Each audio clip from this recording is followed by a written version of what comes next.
ओमफ्राय बेबो बिदिनो नै आरो खावसेयाबो ओमफ्राय बे फिसाया बेहाय मोनसेल' नुदों खौ जैगोसालियाव लांनानै सावहैनोसै आरो दा लाबोफिनबावगोन दायो बे समाव दङ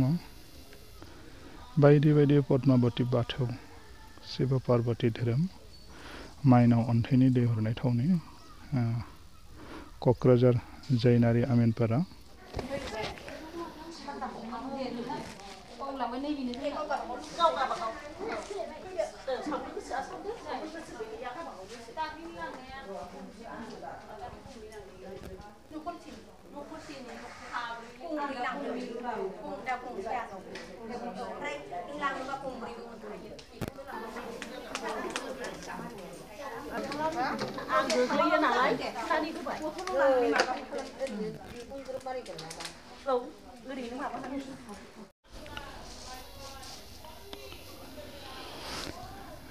बे समाव फुजा होनाय हाबाफारि सोलिगासिनो गोबां गुबुन गुबुन जायगानि सोर सिबियारि सुबुंफोर बेयाव फैनानै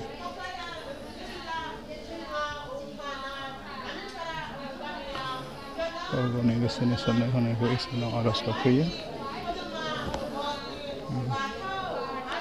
बे जाहैबाय थानसालि बा मन्दिर इंराजि 2019 मायथाइयाव गायसनदोंमोन शिव पार्वती आइ आफा थानसालि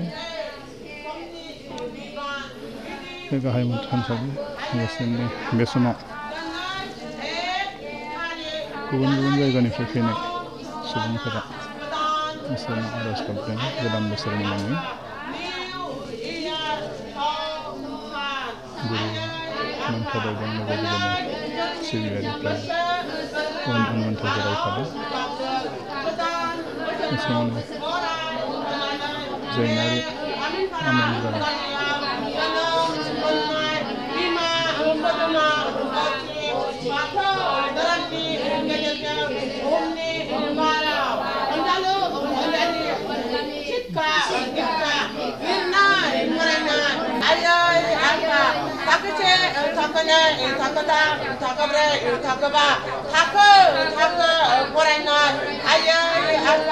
गेदेर उन्दै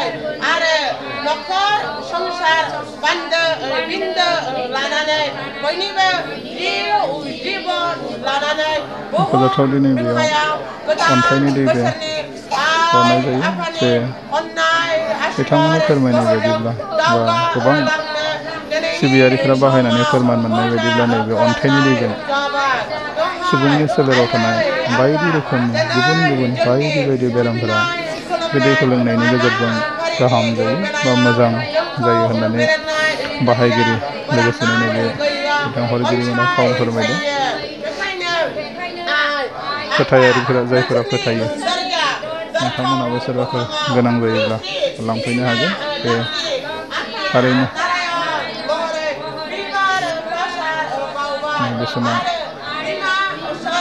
इसोरनाव आर'ज गाबनाय हाबाफारिया सोलिगासिनो